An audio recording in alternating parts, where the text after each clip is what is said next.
আমি শুধু এসেছি একটা কারণ, একটা উদ্দেশ্যে।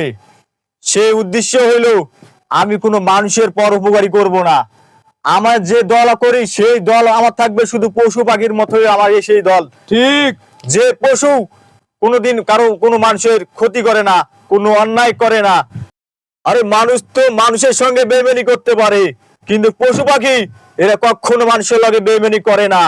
এরা যার একবার খাবে তারে গুণগান গাবে। তাই আমি চিন্তা করছি দেশের মানুষের সবাইকে মারতে হলে আমি মারবো, কিন্তু পশু পাখির একটারও আমি ক্ষতি হতে দেব না।